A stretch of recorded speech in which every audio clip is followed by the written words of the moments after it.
So, do we need introductions? Apparently not. Always. Always. Two wonderful veterans of the industry. One known for parts in Sailor Moon and in that other one. And why am I blanking on the name of that show? Right? No, Dragon Ball, thank you. I'm like seeing all the characters in my head, but one and the other, from a couple of little shows, had a couple of roles over the years. And we'd like to welcome them to Otakon to teach you guys how to be voice actors.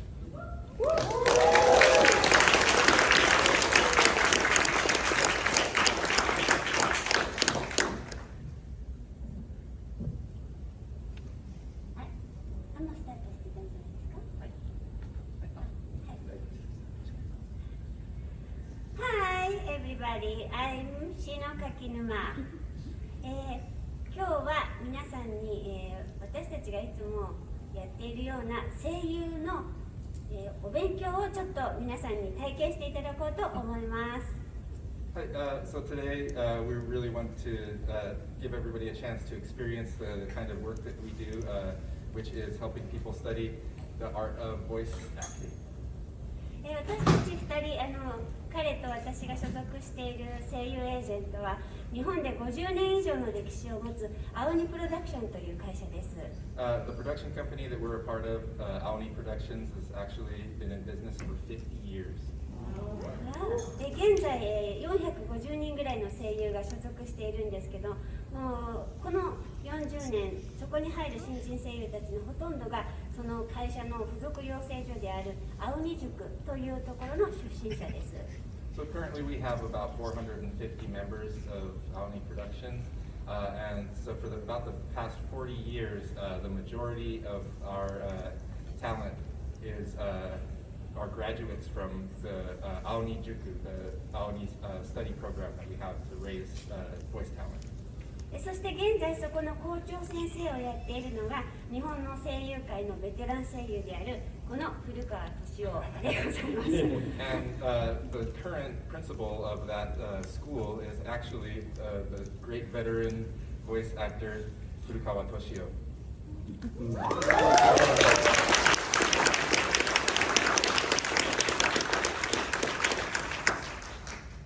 僕自身がそのプロダクションに40年以上お世話になっておりまして、一度も辞めようと思ったことがない素晴らしい事務所ですね。So I've actually been working with Aoni for over 40 years, and for a single day of working in Aoni, I have never even thought of quitting.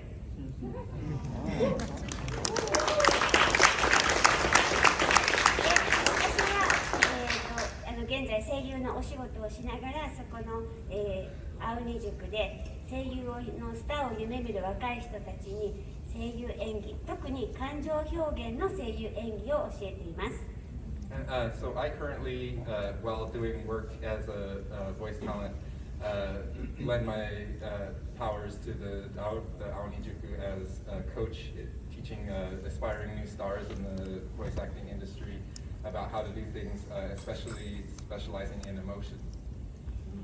そこで今日は皆さんにその、感情表現の練習を少しだけ体験していただこうと思います。So today I want you guys to experience a little bit of that type of process of learning about emoting in voice acting. で後半に質問コーナーも設けますので、質問のある人は後で校長先生に聞いてください。おいお前が答え。So at the end we're going to have a little bit of a Q&A. So if anybody has any kind of questions, I'd like you to keep them to the end where you can ask the principal. Hey, why aren't you doing it? 僕今日オーディエンスだからあなた。No. I'm supposed to be the audience here today. No. では早速スタートします。Okay, let's get started right away. 今日は素晴らしい日本がいるので皆さんはとってもラッキーです。We've got a fantastic example right here, so you guys are really What lucky. now? 日本。今から350年くらい前に日本で生まれていまだに続くセリフの勉強方法に笑い3年泣きみつきという課題があります。So for about 350 years, there's been an exercise that's been done in Japan called laugh for 3 years and cry for 3 months. これには2つの意味があります。There's 2 meanings to this phrase. 一つはお客さんに笑っていただく演技をするには獲得するには3年かかるけど、泣いてもらう演技を獲得するには3ヶ月で OK というもの。The first meaning is that it takes about 3 years to get the audience to laugh for you, but it only takes about 3 months to get them to cry for you. もう一つは自分が笑う演技をするのを獲得するのには3年かかり、自分が泣く演技をするには3ヶ月でできてしまうということ。The other meaning is that it takes about 3 years to convincingly cry, and it takes about 3 months to, backwards, about 3 years to convincingly laugh, and only 3 months to convincingly cry. それほど笑う演技というのは実は難しいものだということです。It just goes to show you how difficult it actually is to laugh. というわけで、青鬼塾では特に笑いに重点を置いて感情表現の授業をやっています。So at Aonijuku, we really like to concentrate on the process of learning how to laugh.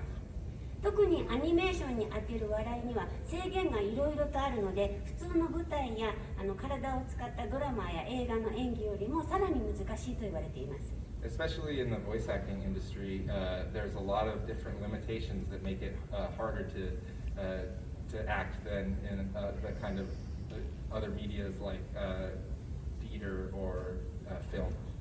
それはいろいろな制限があるからなんですね。I think it's because of the limitations.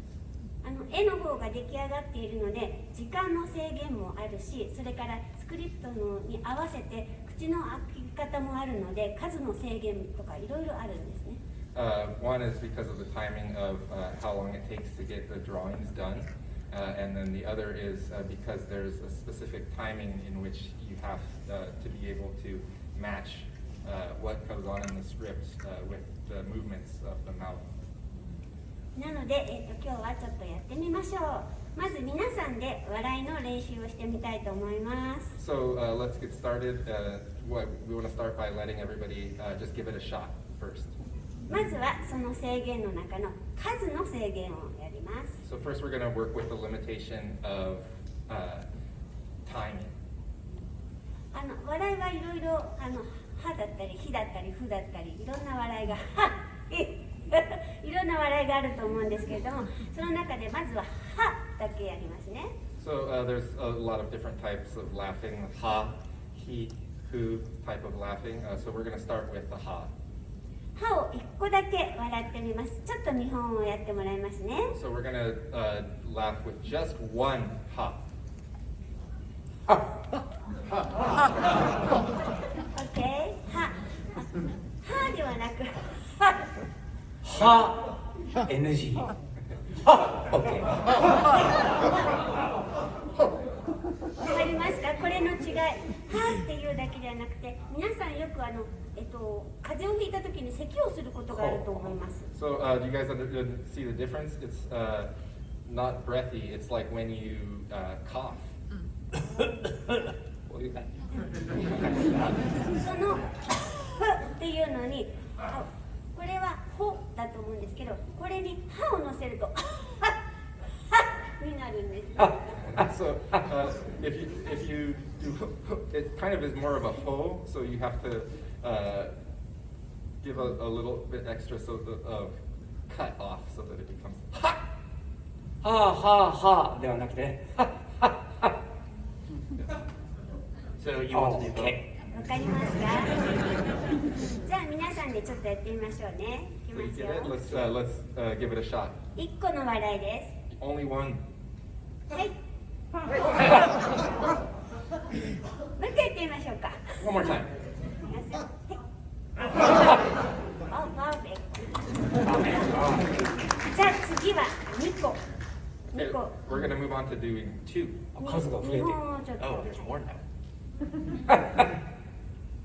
いきますよ。 Okay, give it a shot. OK。Okay. 3つ。はい。 Okay, 3. い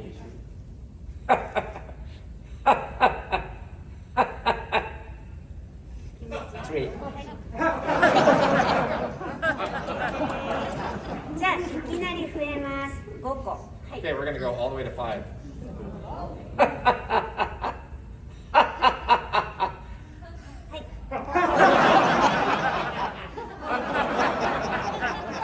オッケー。今日は僕がオーディションを受けてるような感じですね。 Today, it feels like I'm doing an audition today. そうですね、はいこういう風になります。でこれは5個の場合ですけど、これが結構長く CM 1杯までっていうと10秒ぐらいまで続く時も10回ぐらいまで続く時もあります。笑いがずっと続いて最後に CM につながるという感じですかね。 So this is only 5, but there's sometimes when it has to go all the way until they cut to this commercials. So there's like 10 consecutive pause sometimes. しかも絵の方がこう肩が動いているので、それに合わせて10回笑わなきゃならないっていう時もあります。 And on top of that, sometimes the picture is actually moving their shoulders, so you have to match the timing with that. じゃあちょっと10回笑ってもらいましょう。 So let's have a bit of time.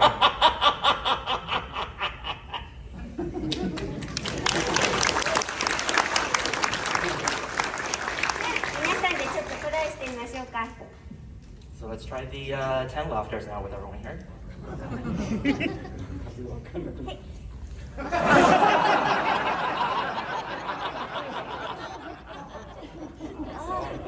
なかなか息苦しいですよね。 I think it gets kind of hard to breathe partway through, doesn't it? これが自分で自由に操れるようになると、アニメーションの仕事ができるようになるかもしれません。 So if you master this and be able to do it freely, you might be able to get some jobs in animation. でこれは数の指定があった時ですね。今度は秒数の指定がある時があります。ただ秒数だけが決まっているという、ここまで笑わなければならない。その前のシーンでは別の人が泣いていたのに、カットが変わった途端に笑い始めて、そしてそのカットが終わるとまた次のシーンに行くので、そこから始めてそこから終わる、カットインカットアウトです。 So that was counts. The next limitation we're going to work with is time. So there's the kind of example of where there will be one scene and the character will be crying, and then there will be a cut, and the next character is laughing. And so for that time, for the duration of that time, you have to laugh, and then it'll cut to another scene. So it's a cut in, cut out type of. 実際に人間が出て演じているようなドラマと違って人間の生理を無視した絵が出来上がってきてしまっているので、それに合わせる必要があるのです。 Yeah, so unlike in a drama, live action drama, there's no way to match it with the actual person's feelings and emotions. You just have to be able to do it in the timing that's provided for you. その練習をするとき、青荷塾では絵やいろんなものを見せながら、それが見えてる瞬間だけ笑って、見えなくなったらパッとやめるという練習を繰り返しています。 So the way that we study this at Aonijuku is we show a picture, and while they're looking at that picture, they have to do their laughing, and as soon as the picture drops, they have to drop their laugh right away. もちろんその笑いは最初に練習した笑いと同じようにちゃんと咳をするように引っ掛けながら笑う笑いですよ。 So this is going to be the type of laughing that we just practiced, where you have an abrupt kind of cut in your laugh. 今日はこのフィギュアが見えている間だけ笑って、見えなくなったらやめるという練習をしてみます。 So let's practice laughing for a while you can see the figure, and then when he disappears, that's when you have to stop. じゃあまず彼にやってもらいますね。 So we'll have him show you an example. と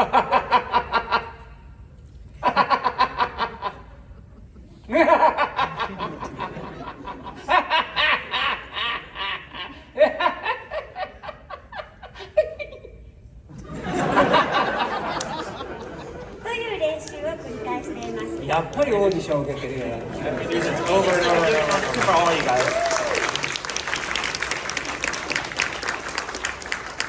これをちょっと皆さんにもやってもらいたいと思います。 So I'd like you to give this a shot too. 準備いいですか？ You guys ready?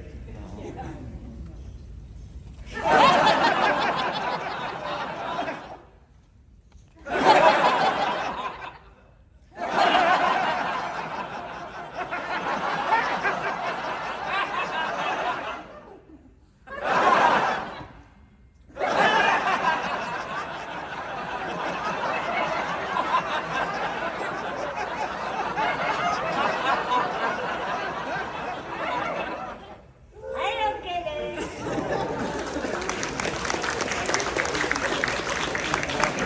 そうかい。 I'm tired now. なかなかハードですね。 It's pretty hard, isn't it? 声優は体を動かさないけど結構ハードなんですよ。Voice actors don't really move their bodies that much, but it's pretty tiring. はい。では先ほど言いましたけど、笑いにはハヒフヘホ、日本語の50音でいうところのハヒフヘホという、言葉に合わせて笑いの種類がいろいろあります。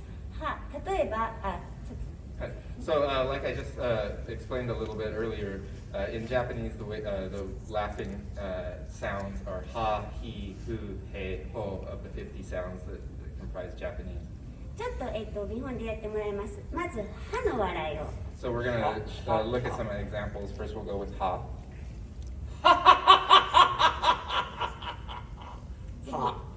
ひ。 Then he. ふ。ちょっと含み笑いですね。 It's kind of a conceited laugh. 怪しげな笑いでした。 It's a little bit mysterious. 次、へ。少し卑屈な感じですね。 And it's a little cynical. 次、ほ。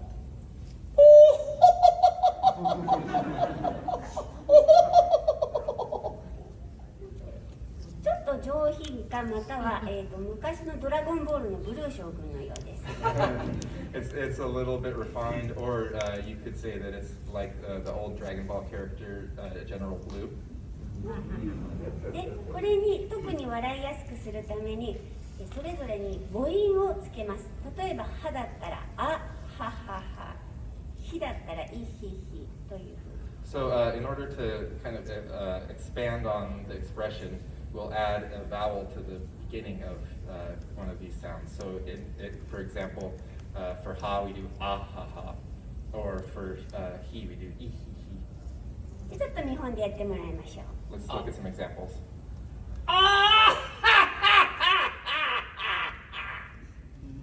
ひ。これひいらない、いをつける。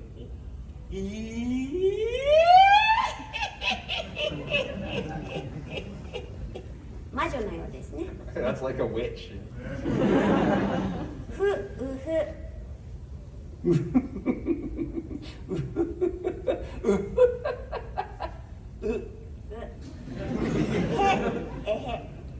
えへ。ってのままつければ With the ってなりますが、僕はぬをつけるとですね。 Well, so that was with the it, but I actually like to use nu as ぬ in も there as 結構 well. 使いますね。 Nu's pretty useful.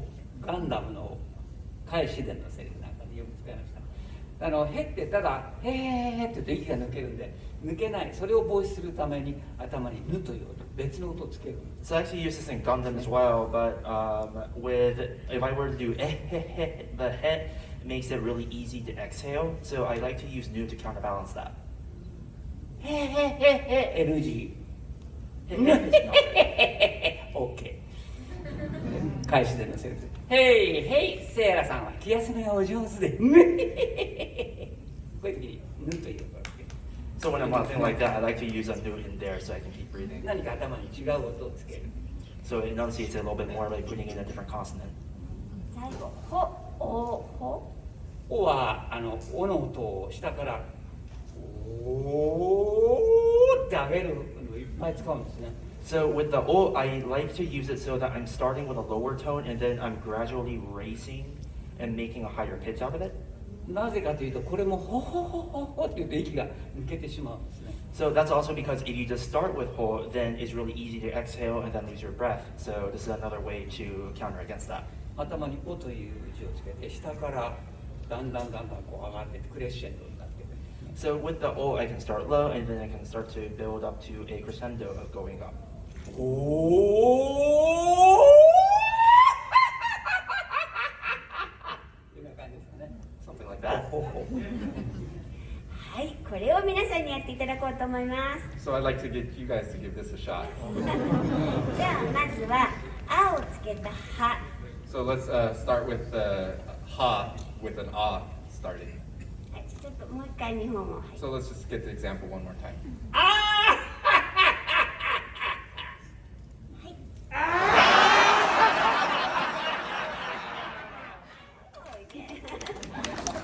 ね、よし、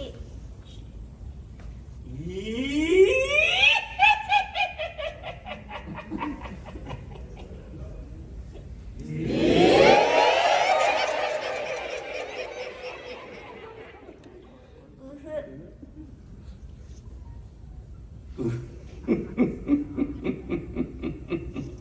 これドラゴンボールのピッコロがよくやりますね。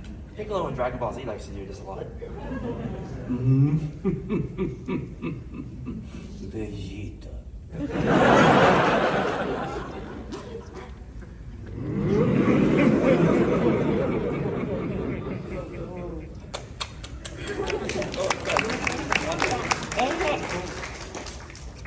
へ、何？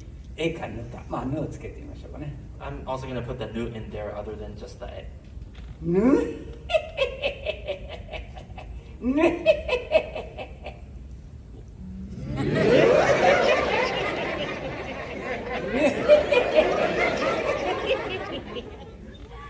おほ、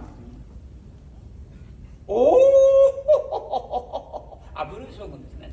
おお Alright, I forgot to raise it up a little bit.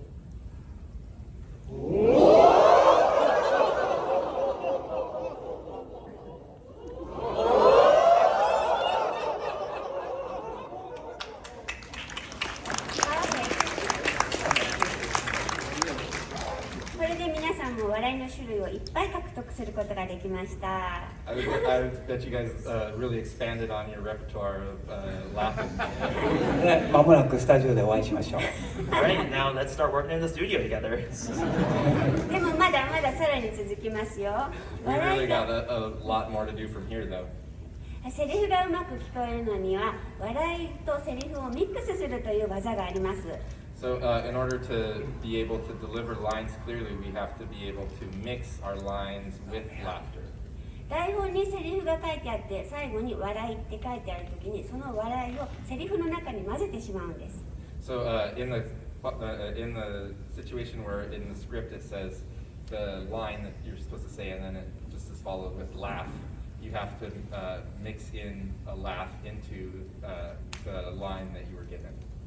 例えば、いやいやいや笑いって書いてあったときにいやいやいやははではなく Yeah, so in the example of where it's like no no no no no laugh, you don't go 難しいね。 no no no. はいいやいやいやいやいやもっとわかりやすくワンピースのエースの仕事でもっとわかりやすい。 Let's actually use S from One Piece a little bit. I think that might be a better example.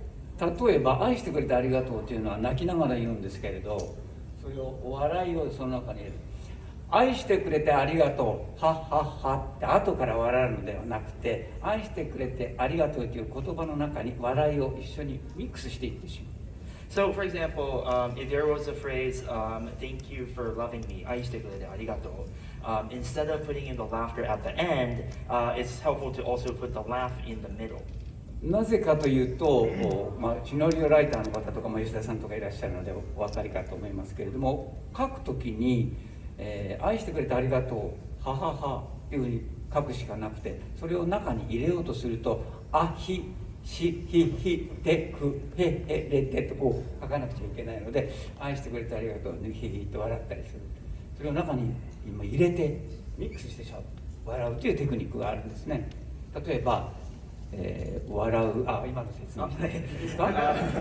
So when the scenario writer is giving directions for recording a particular line, it can be a little bit confusing if you were to write in a laughter in the, when you're writing the script, thank you for loving me. So it is more helpful if you were just kind of like write it, but then you make the decision to intersperse the laughter in that line. 愛してくれてありがとう。こんな感じですね。 Something like that. これは泣くセリフだから変なんですけれどもね。 So 例え which ば is it's supposed to be a little disconcerting because you should. This is a scene where you expect to be crying. これはそのセリフを言うときにどんな気持ちで言っているかということが大事。 So in scenes like this, it's really important to understand what sorts of emotions a character is feeling right now, and that is how you're choosing what sort of laughter to interject within your line. 感情表現なので泣いたり笑ったりということを授業やるわけですが、おはようございます、Good morning というセリフがありますね。これを例えば笑ったり泣いたり怒ったりしてやる。 So even with simple one sentence line or like a one phrase line, depending on the laughter or other emotions you put into it, the message that you end up being able to convey becomes very different. For example, let's use a simple phrase, good morning. おはようございますではなくて、 Rather than doing that, sort of, おはようございます good morning. おはようございます。 And you can make it clear that about using a laughter a different way by putting in that sort of higher pitched laughter in there. Thank you for loving me. Thank you for loving me ではなくて Thank you for loving me. So rather than putting in the laughing at the end, you can say thank you while you are laughing. はい、ではこれをグッドモーニングで皆さんやってみましょうか。 So 笑いながらですよ。 Let's try this laughing while saying good morning. はい。ち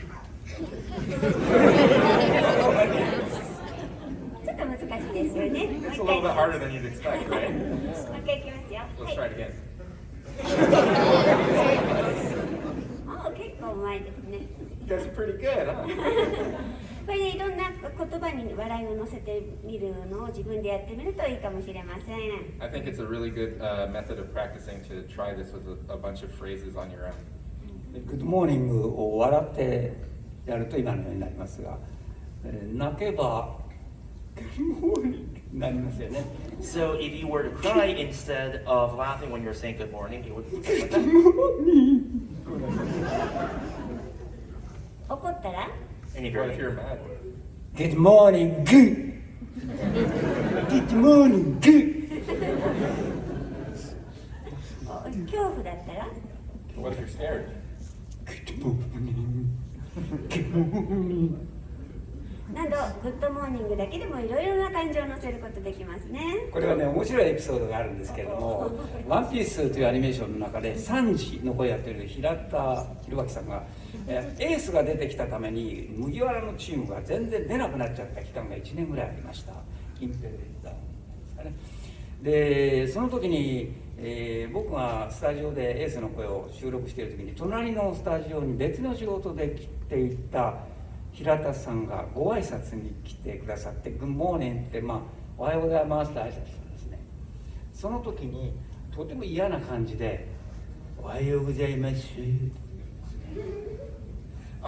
So there's actually a really interesting episode that happened that where this sort of skill became really important. While I was recording a scene for One Piece for Sanji, there's a scene where the Straw Hat Pirates were not popping up for a year, and then Ace and in the next studio over, one of my colleagues, Hirata-san, came up, and I had to tell him good morning. And in saying good morning, I had to show a level of disgust as I was saying that. いつもは「おはようございます」って元気に Usually I would greet him good morning in like a really cheerful 好感度 tone. が高いんですが、その期間は It's like pretty likable because of that. However, 怒ったようにいつも「おはようございます」って不機嫌に言うんです。 but here I had to say good morning in a more annoying, disgusted sort of tone.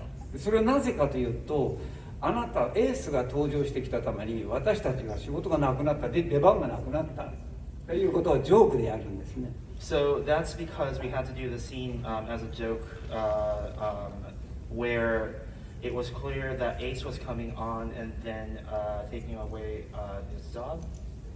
だからそれから別の仕事で会った時でも2人でジョークで「おはようございます」「おはようございます」So ever since then, we just keep recreating that scene as an internal joke, and we just say, even if we're trying to be cheerful, we just kind of exaggerate that disgusted tone and saying good morning to each other. Good morning! そういうふうに日常生活の中では笑いでも言葉でもいろんな感情を皆さん乗せていると思います。And so that's kind of an example of actually in your everyday life, we do a lot of emoting while speaking that you might not even be aware of. ところがアニメーションだとちょっと突飛な世界に入ってきますよね。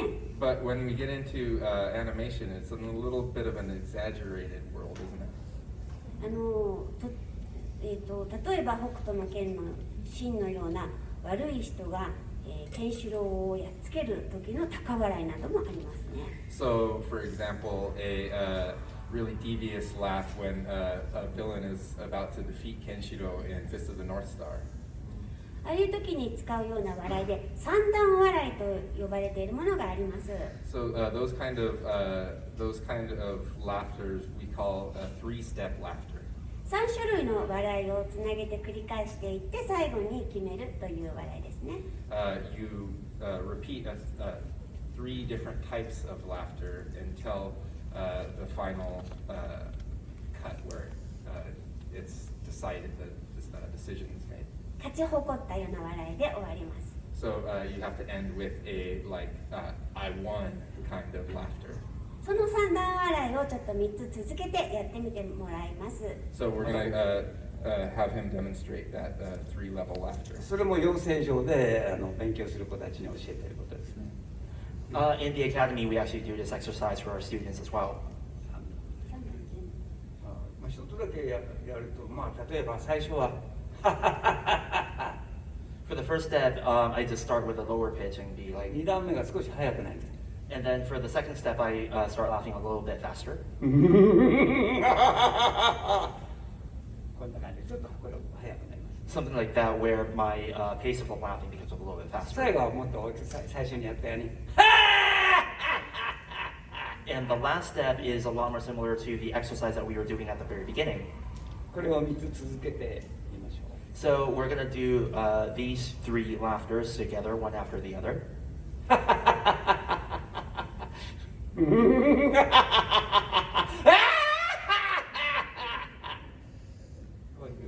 一つのパターンとしてこれのアレンジはいろんな場面で。 So this is one pattern, and then I try to do multiple variations of these as I am recording. これをまずマスターさせるんですね。その新人の声優としてお勉強している人たち。So for new students, these sorts of patterns of laughter are things that we have to work on at the very beginning. 一番難しいのがその真ん中の早く笑うところ。その後。 Honestly, the hardest part, I think, is actually the second of the set of laughters, where you're starting to increase your pace of your laughter. これはね、大抵失敗するんですよ、ほんま。若い人たちだとね。 This actually is a kind of laughter. After you do the first step, you go into the second one. This is the one where they actually ask you to redo quite often. この笑い方の名手、上手い人は声優さんの先輩でいらしたんですが、内海健二さんというラオウの声ですね、北斗の拳、フィストのスター、ラオウ。So this is a type of laughter that one of my colleagues, Kenji Utsumi, is really good at from Fist of the North Star. これは見事なものでした。低い音が僕と違ってうんと低い音がこう響く音なので。Unlike me, he can actually hit very low notes really well, so that makes for these sorts of laughters to be really compelling.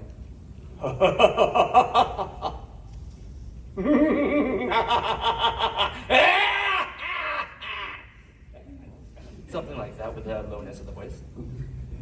これを基本形としてまずできるようにしておいて、あとバリエーションを自分で勉強する。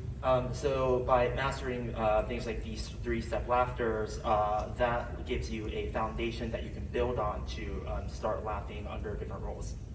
じゃあちょっと皆さんトライしてみましょうか。Okay, let's give it a try, everybody. はい。なか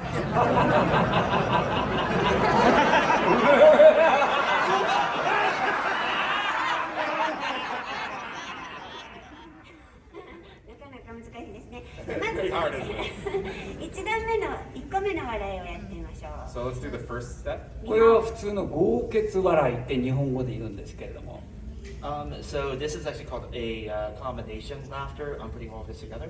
そうですね、格闘技アニメと言われている例えば「ドラゴンボール」であるとか「北斗の拳」であるとか、そういう時に、敵がヴィレン悪役が出てきた時によく使いますね。あ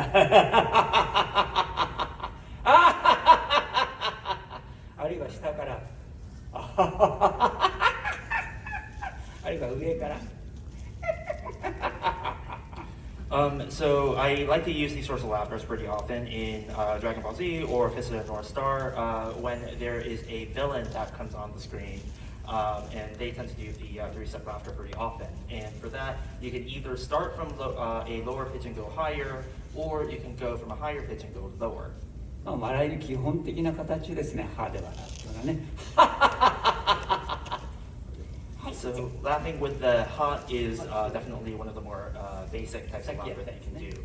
You know, like the one way we just did. はい、じゃあ1個目だけ皆さんにやってみますよ。 Okay, so let's do just the first stage.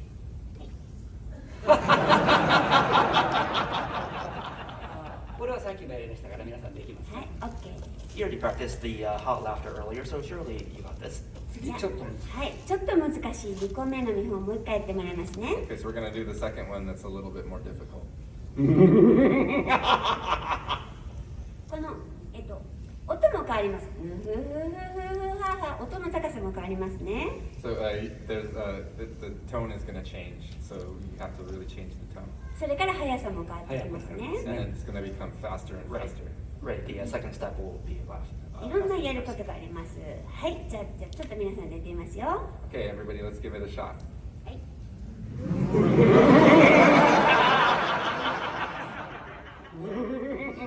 なかなか皆さん上手ですね。 You guys are better than I was expecting. 素晴らしい。 Great job. じゃあ最後3個目、そのままずっと高笑いをしていくというのをやってみましょう。 Okay, so the last one is gonna be the high laughter, the like high on yourself type of laughter. もう一回最後だけ。はい、やってみますよ。 Okay, we're gonna do it. You ready? OK、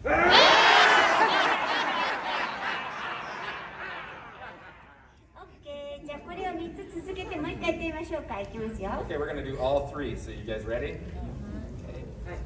Are you ready? は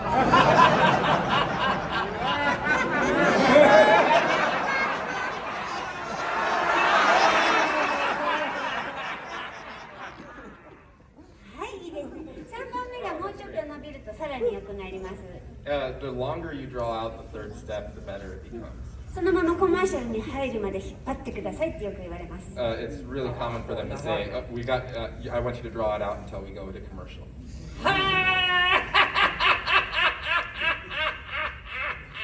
CM。 Note that you're really drawing out the first sound of that last laughter. はい、そういう縛りがいろいろあるんですね。 So that's the kind of varied emoting that we do. で今日は皆さん笑いをいろんな種類を獲得していただきました。 So we got you guys to learn a lot of different types of laughter. これは笑いのあくまで基本です。 Of course, this is only the basics of laughter. ここからいろいろキャラクターに合わせて、いろいろお化粧をしていったり、またさらに別の表現を獲得していく必要もあります。 So based on this, we have to look at the character and dress it up for that character, and add little different variations that will make it special. まずは基本を勉強して、それから例えばはとっても可愛いキャラクターだったり、人間でないキャラクター、トマトのようなキャラクターだったり、いろんな雲の笑いだったり、いろんなことをしていく必要があります。 So from that basic standpoint, that is a building block, you have to add sort of things like it's a very super cute character, or it's a character that's kind of like a tomato, or it's a character that is a bear, that sort of thing. How does the tomato laugh? トマトの話題ってどうなの？トマトの笑い。Please demonstrate. 自分で言っといたんじゃない Hey, you talked about it, so why don't you do it? Oh, I can hardly understand English. I'm Japanese tomato. ということまあそんな感じで。 Yeah, that's kind of it. ただその基本形の先ほど皆さんにやっていただいたその基本の形というのは通用しないアニメーションもあります。例えばワンピース。 However, there are some cases where the laughter that we just practiced doesn't actually work that well or is not appropriate. One Piece is a good example where this does not work. 特殊な笑いがたくさん出てきますね。ギシギシギシギシとか、ラララララララララ。 That's because there's a lot of characters who laugh in a very specific kind of way where those rules don't really apply. あと今その後細かいアレンジがいろいろ必要になってくるというようなことを言いましたけど、例えばワンピースのエースだと爽やかな感じで笑うという時にハハハハって笑う時に頭にプーや小さな音をつけてルビー来いよ海賊の高み、出来の悪い弟を持つ兄貴は心配なんだあれプッて小さな音が実は入ってるんですね。で慣れてくるとそれはなくてもできるんですが、最初そういうふうに。So as an example, for Ace, whenever he's laughing in One Piece, I like to make it so that he has a more refreshing, more a really clear sort of laughter. So when he to elicit that sort of tone, I actually like to put a little poop at the very beginning before he starts laughing. ルビー来いよ海賊の高みへヤマト必ず会おうぜ。その後にこれはハハハハハではなくてピーユープハプハ So that's how I put in those sorts of minor adjustments to personalize laughters into a specific character. So rather than just simply laughing like ha ha ha, I'm actually putting a little P sound in there just to transition into that laughter. If you're used to it, you don't have to do it, but that's like a good way to really start mixing up the variety of your laughter. DVD でワンピースをご覧になるときにエースのセリフをチェックしてみてください。このプハハハってたくさん使ってます。So if you were to get a DVD of One Piece and you were just to play back Ace's laughter, you'll probably start hearing that and not be able to unhear it. じゃあちょっと皆さんでやってみましょうか。プハハハハを。 So everybody, let's give the poo ha ha ha ha a little. 爽やかな笑顔っていう感じですね。 It's a really sort of refreshing sort of laughter. いきますよ。 Ready? こ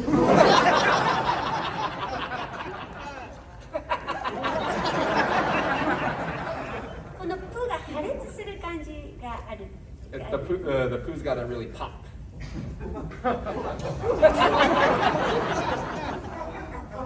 ヤマトまた会おうぜ。じゃあもう一回やってみましょうか。はい。そうですね。プって言っちゃって、プッハッハな感じですね。もう一回。 You have to really pronounce the poo.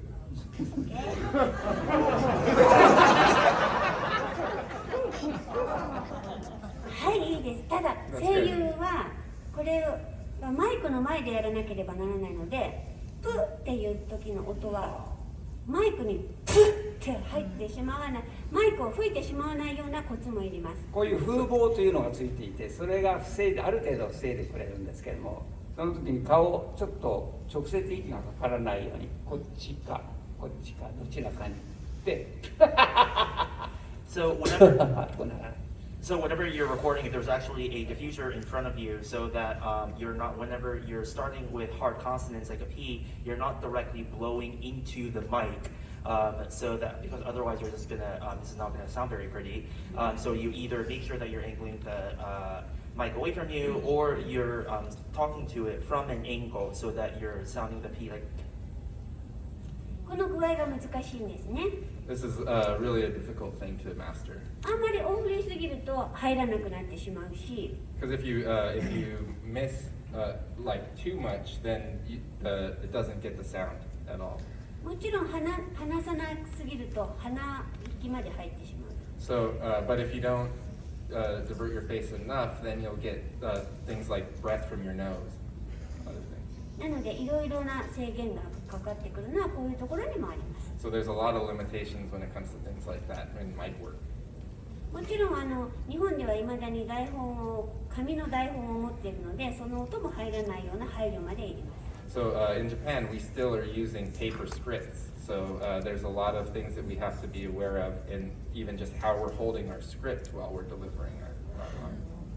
もちろん女性は男性もそうですけど、イヤリングなどをしていたり、髪の毛が洋服にガサガサ当たってしまったりしないような配慮までいります。 So in the case of women, and I guess some men too, there's things like that you have to take into account, like earrings or hair, and like the sound of your hair brushing against your clothes will get picked up by the mic, or the sound of your earrings jingling. So you have to be really aware of that. そんなことに配慮しながらも、今のような笑いをしなければならないということがあります。 So you got to think about that sort of thing while you're trying to do your laughing and emoting at the same time. なかなか難しいものなんですよ。 It's a lot harder than you might expect. はい。で、今日は皆さんに感情表現だと喜怒哀楽、喜怒哀楽って英語でありますか？喜怒哀楽みたいなわかりやすいのは just like joy, anger, love, ease or relief. いや、笑ったり泣いたり、怒ったりいろんな表現があると思いますが、あとアニメーションで特殊な表現として恐怖の表現があります。 So there's a lot of different emotions that we have to be able to express. Fear, love, happiness, crying, laughing, all of those sort of things. In that process, there's a lot we have to take into account.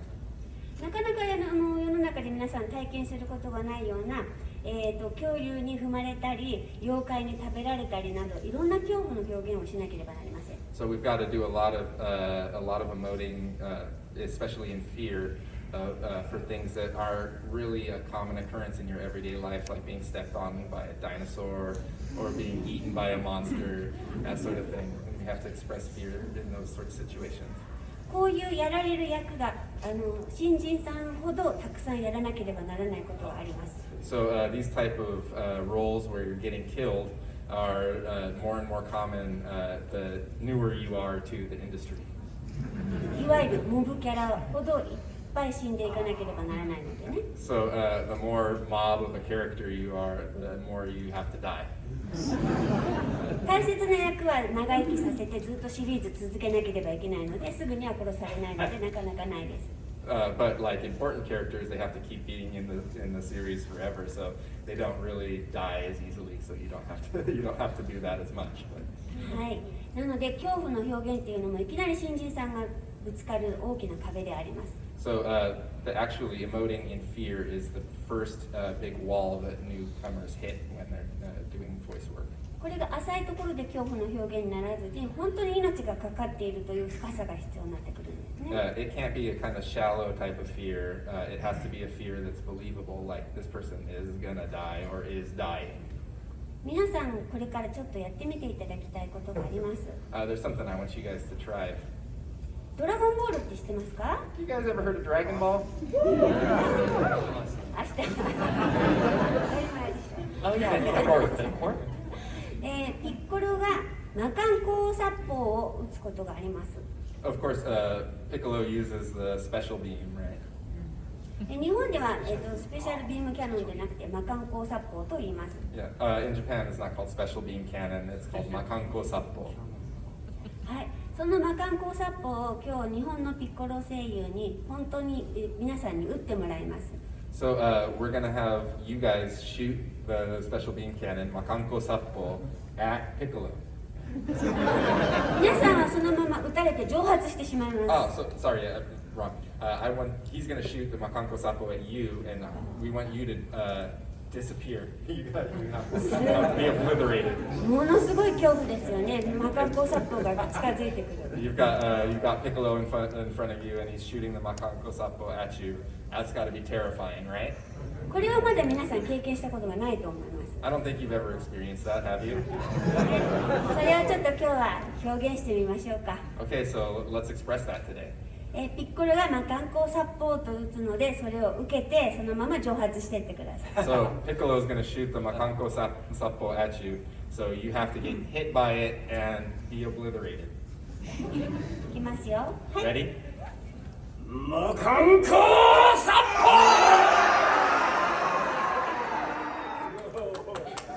Good job, guys. いや、でもまだ蒸発してない。みんないるものね。 I think you guys are still here, though. I don't see you. You haven't been obliterated yet. 例えばやられだとどのくらいの表現します？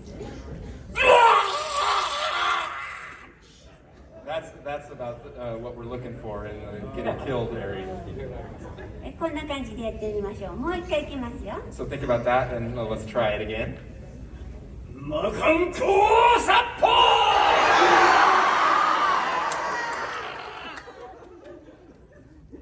蒸発していきましたね。 I don't see anybody.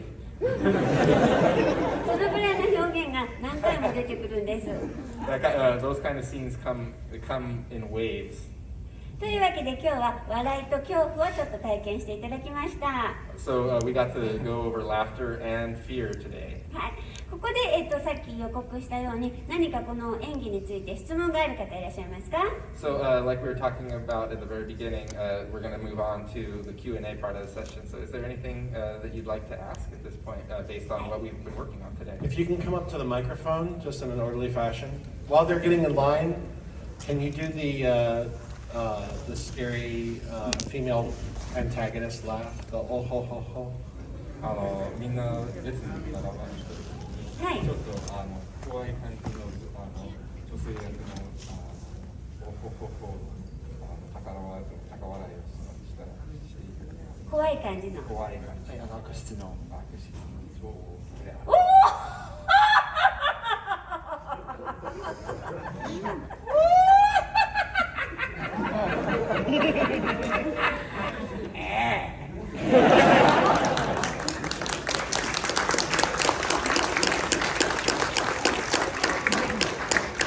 Just as a reminder, have your question ready so we can get through as many people as we Yeah. can. Thank you. So I don't know about everybody else, but my throat's killing me right now, and I wanted to know what you do to maintain your throat and deal with just sore from acting. どうされてますか？痛くならないように。よくまあルーティンといいますか毎日やっているようなことを訓練のようなことが練習していることがあるんですかと聞かれるんですけれども、日々ほとんど毎日のように仕事してますので、その仕事自体がもう訓練になっているような感じですので、特別に、毎日こうやったことはないです。Frankly, so I do get asked about daily routines and regular habits pretty often, but I think a good principle is that once you really do start to work on this and do sort of voice acting on a regular occasion, you kind of just get used to it to the point that you don't really have any sort of like special addenda or like special things that you use to aid yourself. You just kind of get used to it, really.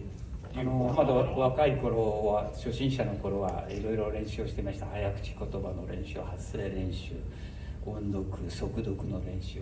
今はやってないですね。When I was younger and I was just getting started out, I did do a lot of practice in things like saying tongue twisters or enunciation drills to practice saying things in a really clear way. But these days, now that I'm a lot more comfortable in the field, I don't really do it as much. But what you wanted to ask was, みんなが声が枯れてるので、ああそれを防止する何かやってることはありますか？ああ、そういうことですか。例えばたくさんのオーディエンスがいるときは、この COVID は流行する前でも、例えば映画を見るときとかはマスクをしたりとかっていうのはその頃からやってましたね。あと喉の薬を持っているとか、喉飴のようなものを常に常備している。これは必ず持ってなきゃいけないっていうような感じで皆さんやってらっしゃいますね、これの声優さん。 Well, actually, one of the more common things that we did was even before COVID, we actually tended to carry around masks and just put that on a regular occasion so that we're not really drying out our vocal cords. And we also tend to use some cough drops, candy, and just have that around at all times, just so that you aren't letting your mouth be dry. スタジオにもそういうものが置いてあったりするところもあります。 Some studios actually even have candy that you can just take so that you can keep up with that. あと自分で無理をしない笑い方、無理をしない恐怖の声っていうのはどういうところだろうというものをどんどんこれを練習していくうちに、こうすれば声が枯れない発声ができるんだということが自分の体の中で分かってきます。 So another big point is that as you're studying, you're testing your limits. So like, okay, if I go this hard, I can still do it without injuring my throat and that sort of thing. So it's kind of something based on years of experience that you know where you can bring it to without causing damage. 例えばね、ゲームの声を収録するときはアメリカスタイルというんでしょうか、一人で全部声を何ワードかやるわけですけれど、大体新人の方だと300ワードぐらいが限界で枯れてしまうので、翌日と2日にかけてやりましょう。僕たちは全然1日でやる。So for American places, especially for newer people, they tend to only be able to do about 300 words a day in terms of the scope of your recording sessions per day. So they do tend to stretch it out for about 3 days. However, for us, since we're a little bit more practiced, we can do recording sessions all in one sitting. Thank you. Hello. Sorry. So when starting off, or even right now, when it comes to practicing, and you're not like in a professional studio or say, what are ways that you like to get that practice in? Do you sometimes throw these kinds of expressions with your friends? Do you have like spaces you like to go to? スタジオ特に声優スタジオと始める時が今なんですけど、スタジオにいない時とかのようなそういうところに行って練習とかをしましょう。友達に試して話の中で混ぜて試してみたりとか。青鬼塾ではみんなに課題をいつも出していまして、朝起きるときに必ずお布団の中で大笑いをしてから起きてくださいと言っています。There's a homework that we give out to all Aoni Academy students that's when you wake up, before you get out of bed, laugh as loud as you possibly can.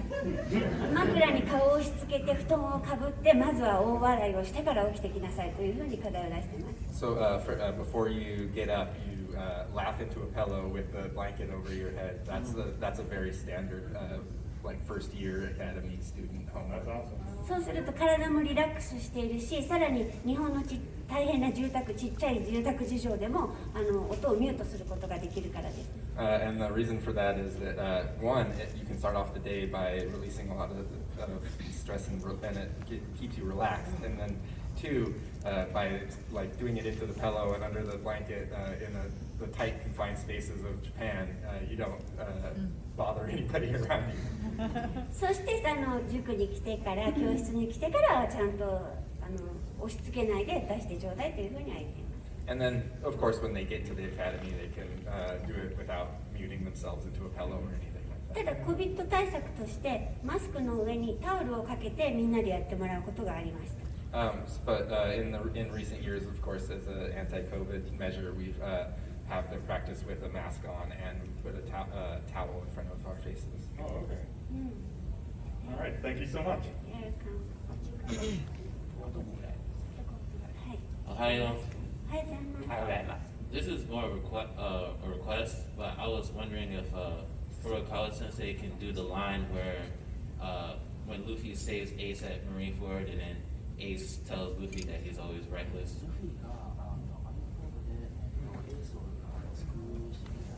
Sorry, what was that? The line where Ace tells Luffy he's always reckless when Luffy saves him at Marineford. はい。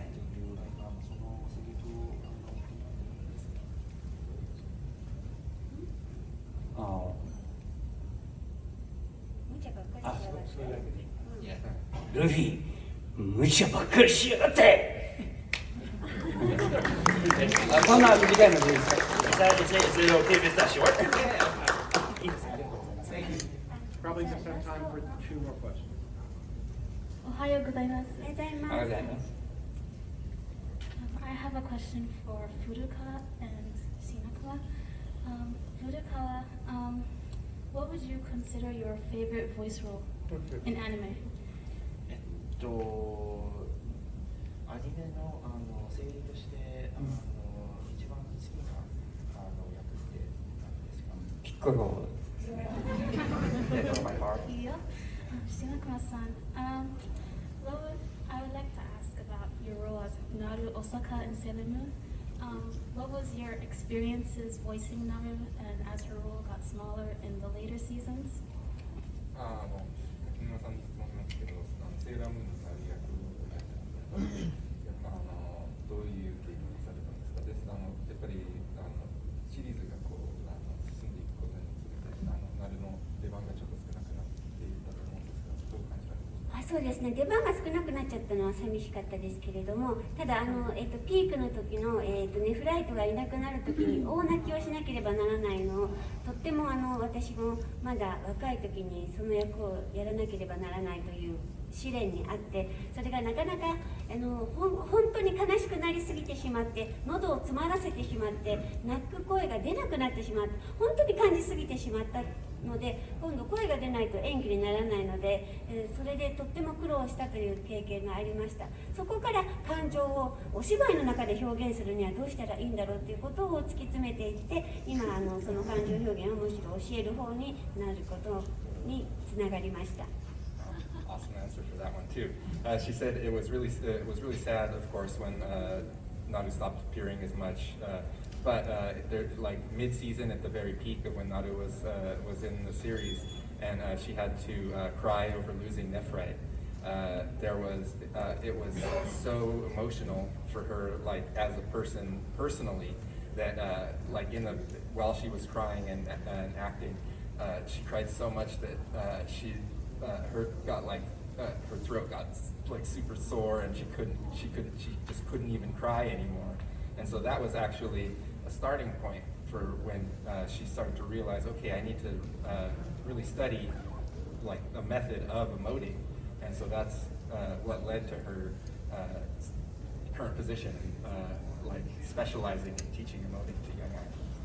面白いよ。ありがとうございます。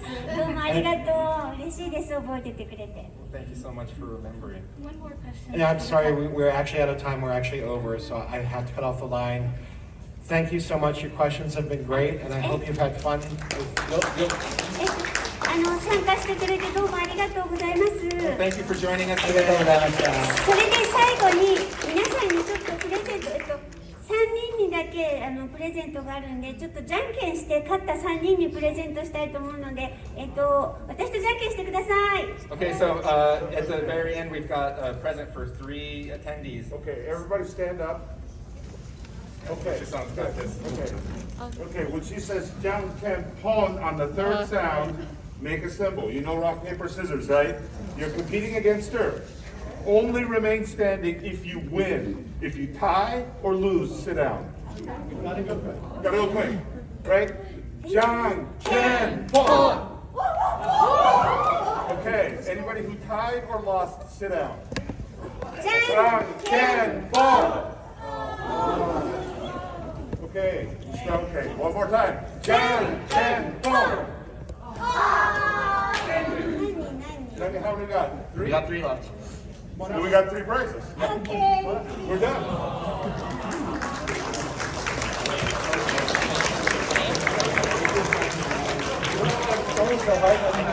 Looks like it's movie posters, the Dragon Ball superhero. All right, big round of applause. Thank you guys.